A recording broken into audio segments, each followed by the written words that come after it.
Hello everyone and welcome to News Tonight. I am Rhoda Ngonsi. Junano Pori will join us in a bit on sign language. Let's start with the headlines.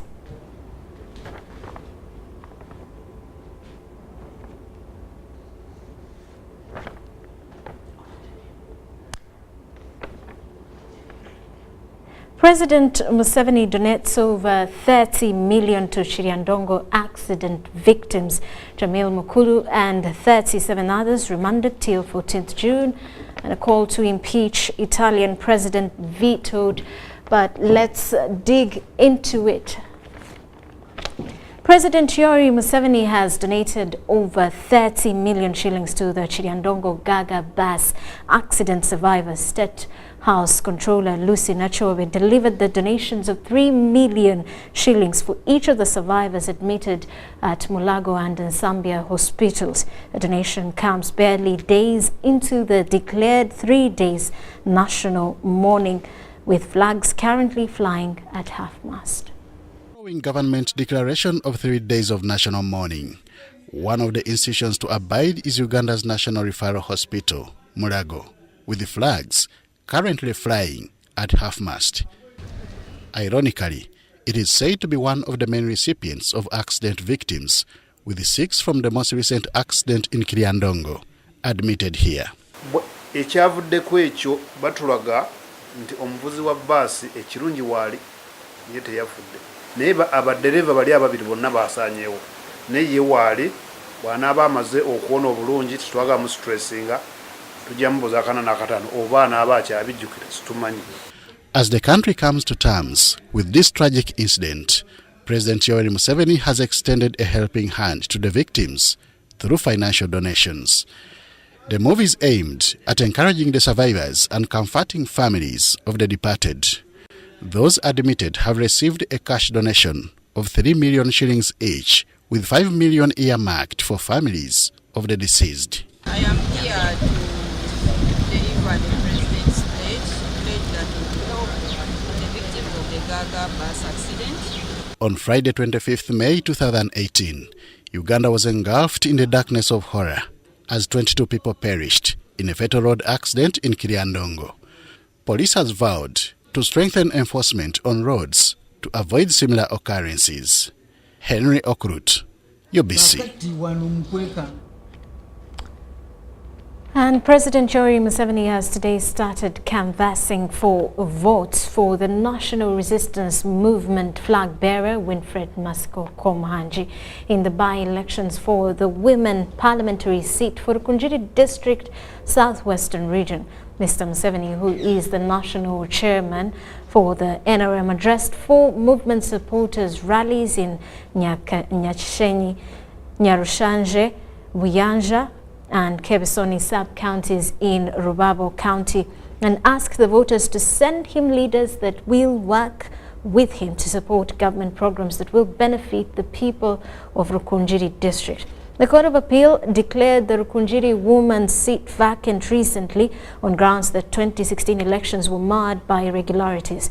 NRM's Masiko Komuhangi is testing it out with opposition FDC's Betty Muzanira and Independents Priska Sezim Baguta, Elizabeth Rwakutonera, Sheila Aktukunda and PPP's Fabith Kukundakwe. The NRM chairman called on the people of Rukungiri district to support Ms. Winfred Masiko Komuhangi in the by-election that is slated for the 31st of May 2018. He outlined the achievements of the movement party and urged the Wananchi to support NRM candidates at all levels of elections. The president said that under the NRM government, Rukungiri district has registered numerous achievements, adding that it has 248 primary schools, 171 are government of, that's 171 government owned and 110 private. There are 44 secondary schools, with 23 being government aided and 21 privately owned. He urged the people of Rubabo County to vote the NRM flag bearer Winfred Masiko. Uganda abantu bingi n'ababuuza kandi banyigiriza ngu ngikwateko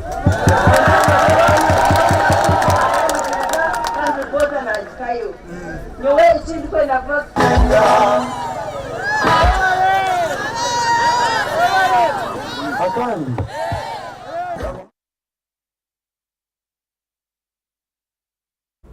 The pre-trial conference of a case involving Jamil Mukulu and 37 others has been adjourned to the 14th of June 2018 after the prosecution failed to meet the set deadlines.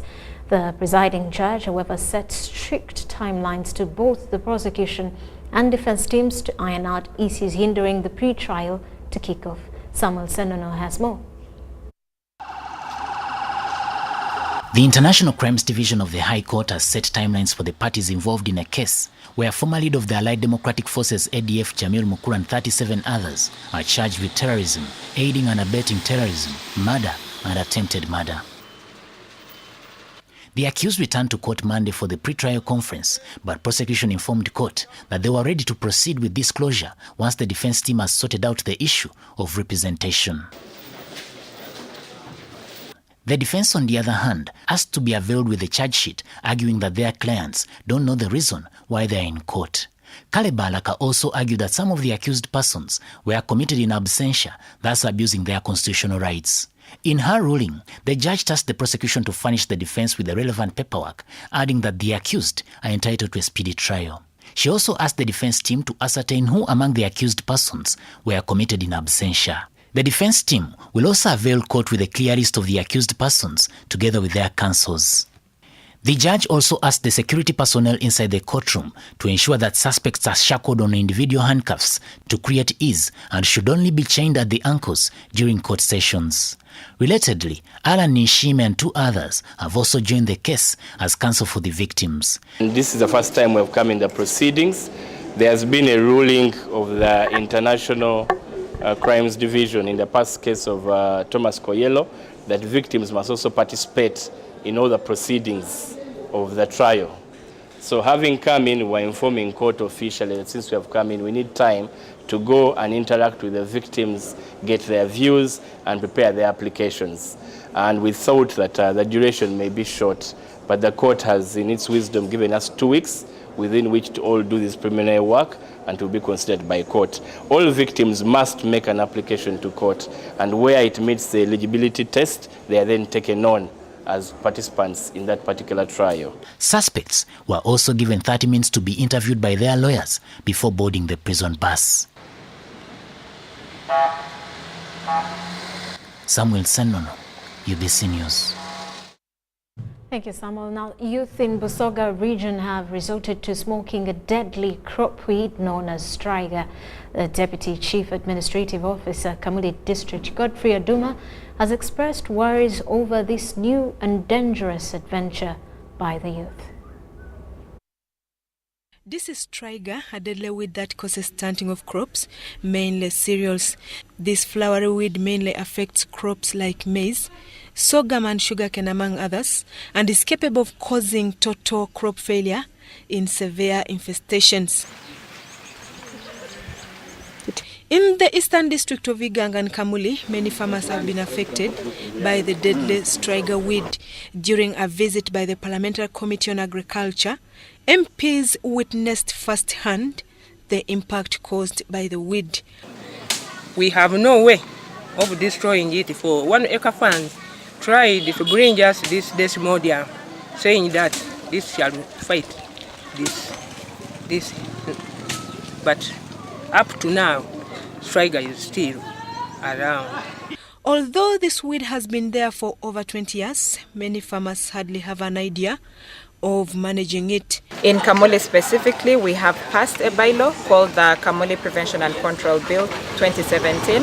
What it does is that it enforces community action against striga. Individual efforts are not enough. Striga is well managed under such technological development. Then the farmers can realize better output of at least not less than 2,000 kilograms per acre. Apart from crops, striga weed has become more dangerous as it's now smoked by the youth as an alternative to cocaine. Young people are so adventurous. It could have been through the adventure that they discovered it. And it was through an operation by the police that in one or the other they found a group of them who are committing crime and one of the weeds they were using was striker weed. We even started growing it at home. As the government is fighting it, people may be actually growing it for other purposes. A farmer is estimated to lose 80% of the produce if striga weed hits the crop. We have farmers with a lot of striga, the kayongo weed, which has made them to lose maize over the years. Districts of Kamuli, Higanga, Namutumba, Jinja and Buikwe still remain the most affected. Susan Naonga reporting.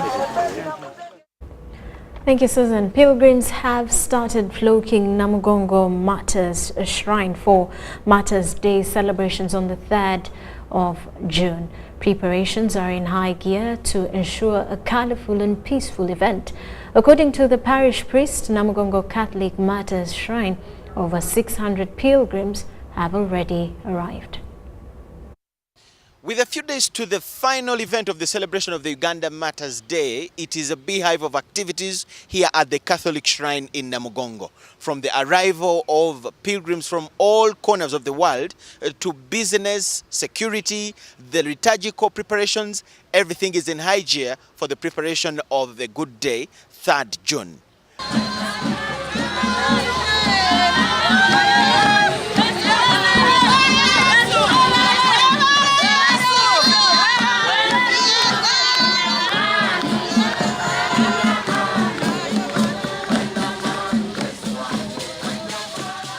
General cleaning and streamlining of order at the whole facility was evident this morning.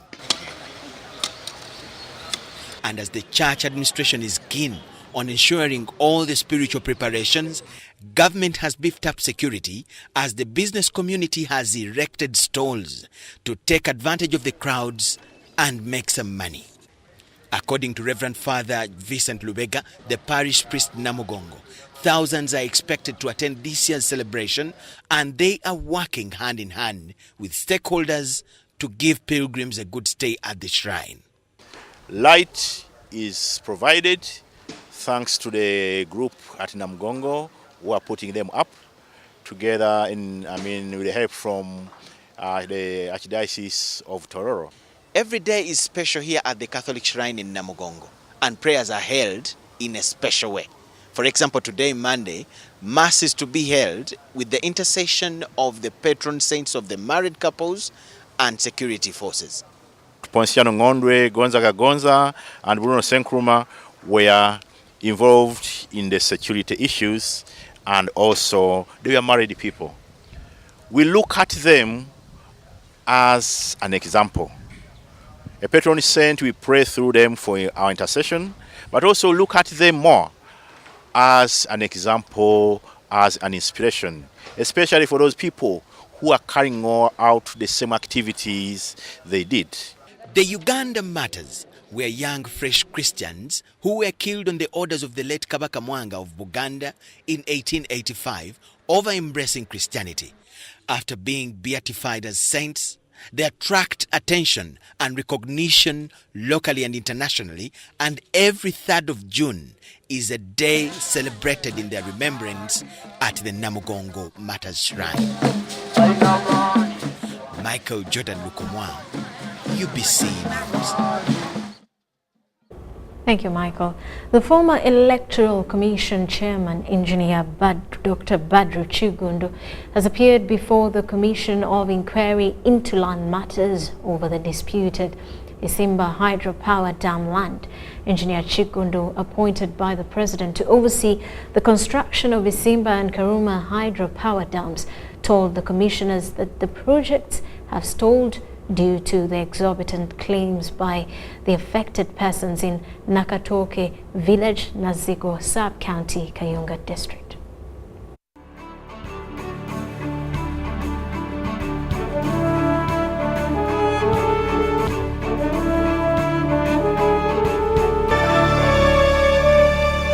The current claims are over 600 billion shillings, which was not budgeted for. The claimants include Tom Kaziwe, former Member of Parliament for Ntenjeru County, and Charles Mogamba, the former Town Clerk and Assistant Chief Administrative Officer, Kayunga. The duo is demanding 132 billion shillings for the rock, which was discovered underneath their land. The use of these rocks is very important, and any attempt to restrain exploration, especially if they are public projects, is a constraining development. Engineer Chigundu testified that the duo is among the group of persons that were compensated for their land in 2014, but later turned around and made fresh demands after realizing the importance of rocks in construction. These are not claims on government per se, but they are claims against the people of Uganda, because the people of Uganda who pay the taxes from which these claims are settled. So it's a burden on Ugandans. It's a burden on the taxpayer. Engineer Chigundu asked for the land inquiry intervention because all the claimants were compensated. Remember, they were paid in 2014, and everybody signed off their rights, whichever rights they had, government take over. And after that, coming back is puzzling. The commission adjourned to Tuesday. Sudat Kaye, UBC. After 54 years of battling fistula, 85-year-old Joyce, a resident of Bulambuli district, is finally smiling. However, the joy has come at a time when she can no longer bear children. UBC TV caught up with her at Mbale Regional Referral Hospital. Joyce, not her real name because of her condition, is 85 years old and has lived with fistula for the last 54 years.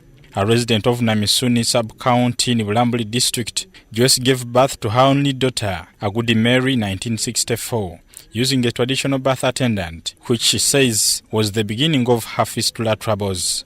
So for her, she delivered from home. Now, those people, for them, they just ruptured the membranes using a safety pin. Then during that process of rupturing the membranes, instead they punctured the what? The blood. That is how she came to get that problem. Obstetric fistula refers to a childbirth injury caused by prolonged obstructed labor without prompt medical attention. Joyce says it was a strange condition and could not find any medical attendance. Yeah, there was no one who could repair the bladders. Joyce is being nursed by her only 54-year-old daughter, Agudi Mary, who says has been spending most of her time cleaning her mother. Nabadde njoza bulunaku kati ndabanga bikaze nange ndi musanyufu lwakuba nti yeebaka bulungi. She says this has affected her economically. Era nsigalawo nga njoza okumulabirira ebiseera byonna mbimaliraawo. Joyce is among the 25 patients that turned up recently at Mbale Regional Referral Hospital at a fistula camp supported by the Minister of Health and partners like United Nations Population Fund. But now she is happy because the bed is dry. She is no longer warm. The bed is no longer wet. Sister Dr. Nalubega Florence was among the team of gynecologists that worked on Joyce. The mothers have to be going for antenatal care. They have to have deliveries under skilled personnel. Then they have to, in case they get fistulas, immediately after delivery, if you find that you are leaking urine, you better come to the hospital. Untreated fistula leaves women permanently disabled and often social isolated. It is estimated that at least 75,000 Ugandan women and girls live with fistula, and about 1,900 new cases are added annually.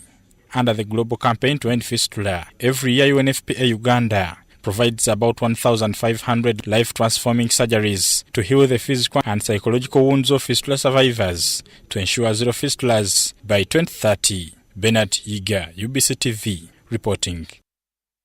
Let's now take a quick break. We return with business news.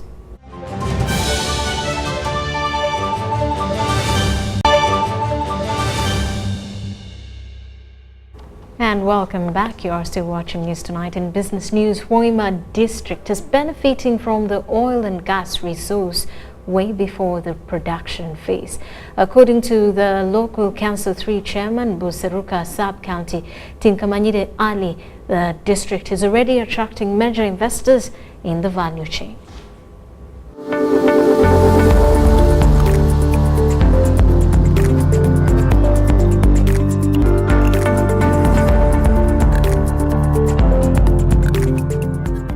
Hoima is fast becoming the most popular district in Uganda, and this is attributed to the fact that it is in this district that billions of barrels of oil were discovered over a decade ago. As the upstream phase of the oil and gas resource draws closer, the district is a beehive of activities. Anticipation of economic development in Bunyoro sub-region is high, and to the local leaders, the resource is already a blessing. For us, we have started benefiting before the oil is in out, because they have renovated these health centers, they have worked on the road, they have worked on our schools. As a chairman, I said this is a benefit already. But the oil is still on the ground. For us, we have started at least getting the feelers. This and more opportunities are expected to totally transform Bunyoro region socio-economically. In the last 4 years, cost of land acquisition, especially in areas closer to the refinery and the international airport construction sites, has skyrocketed. Even these buildings which are coming up as a result of what? Of this project. People have moved. Actually, even the rate of plots here. Our rate here is up. You cannot even compare with Kampala rate. Because an acre here of land, it is ranging between 80 to 100 million. Everybody wants to position him or herself just next to the international airport. The oil and gas project promises plenty of employment opportunities in thousands for both the skilled and unskilled labor.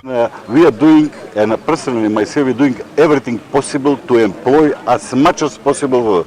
Even I can tell you that before 2 weeks we employ at once about 40 people just from, and now in the moment out of 400 and something workers what we have, more than 20% are from local community and from Hoima. Uganda has a projection of producing oil and gas in 2020, and the airport at Kabale is meant to facilitate the construction of the mega oil refinery plant. Dennis Ikoa for UBC News. And government has constructed the state-of-the-art regional offices in Karamoja to enhance provision of technical services for the mineral sector regarding geological and mineral information. This was revealed by State Minister for Energy Peter Lokeris at the commissioning of the offices in Moroto district. In my name, regional office in Karamoja region, I thank you. These stones I've sat on all of them. I didn't know that they are useful. Now other people have come, these are useful. Let's find how can we make them useful to ourselves as well. Together with them. Meanwhile, farmers at all levels have been encouraged to continue engaging in the growing of food crops and fruits because the market for them is available. This follows increased demand for Ugandan food crops and fruits in neighboring countries, especially the Republic of Tanzania.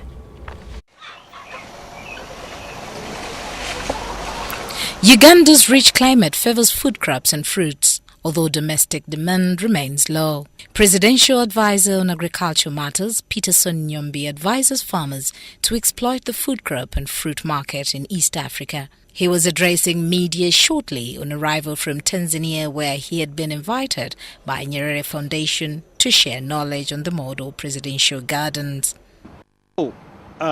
Small land can be effectively used because they have been seeing from internet how President Museveni has made a 4-acre be viable for production. So far, all East African countries have a ready market. The staple foods, which is not there in enough quantities, is the finger millet, cassava, maize, and the sweet potatoes, but there in good quantity. Has started, and I'm going to follow it up so that we see how we can help those people to buy from. This initiative exposes Ugandan farmers constrained with local market for their produce to foreign markets.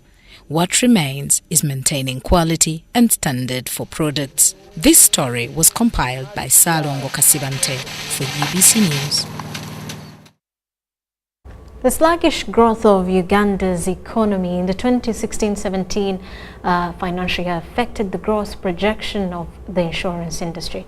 At 0.73%, Uganda's penetration level is worrying, according to Alhaji Kaduna Bilubega, the Chief Executive Officer, Insurance Regulatory Authority. He, however, anticipates a significant growth in 2018 due to various factors, amongst them infrastructure development, increased uptake of agricultural insurance, and oil and gas sector opportunities. Non-life business continues to dominate the insurance industry in terms of composition, though the relative share is decreasing. Non-life continues to dominate the insurance industry underwritten premiums, which is also reducing. Before it was 70.9% in 2016, but in 2017 it reduced to 70.01%. While releasing the preliminary 2017 performance highlights, the Chief Executive Officer, Insurance Regulatory Authority (IRA), observed that medical insurance is one of the insurance policies that is gaining ground in Uganda. In 2017, the gross written premium increased by 16% from 635 to 737 billion Uganda shillings. Medical insurance is the largest class of business by corporate institutions.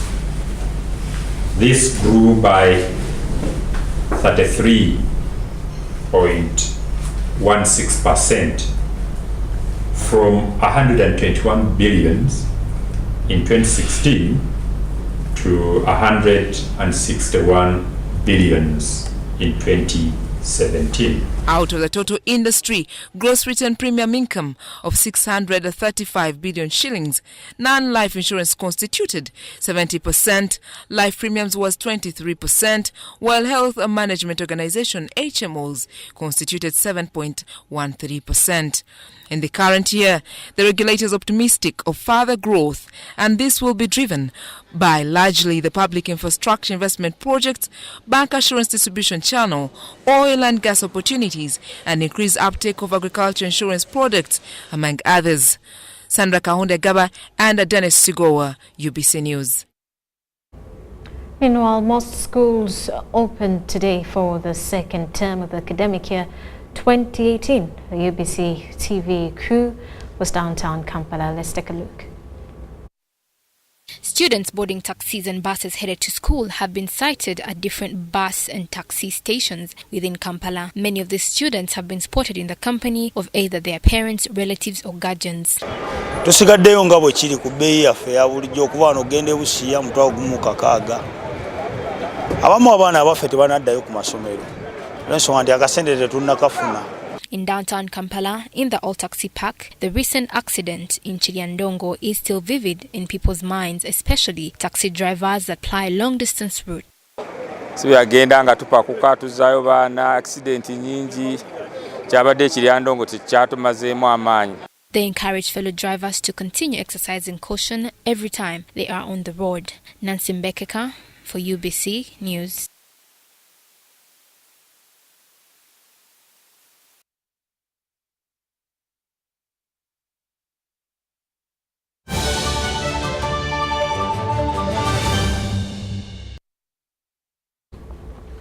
In the world of sports, let's start with the home. Senior National Pool League action has continued with 2 games played at Royal Complex. Home side at Agenda suffered an 11-9 defeat at the hands of Capital Knight. Despite coming back from the 7-3 down at some stage, Atagenda failed to match capital night, especially the duo of Ibra Sejemba and Rashid Wagaba, who between themselves won 6 games. Atagenda's best performer was Richard Kalunji, who scored 3 of his 4 games. His support cast of Ibra Sewali, Ghana Abdul, Ezra Kagwa, Robert Tumusime and William Mirembe did not meet his standards. In the other game played, Indigo got an away victory with following a 12-on-8 success over Sinkers in Wandegea. Indigo women were also 7-on-5 winners. League action continues Wednesday with scrap buyers hosting hot pool at the Arena Bar and Grill along Namirembe Road. And that does it for News Tonight. Thank you for sticking with us. Jonano Pori is our sign language interpreter. I am Rhoda Ngonzi. To stick around for more programs.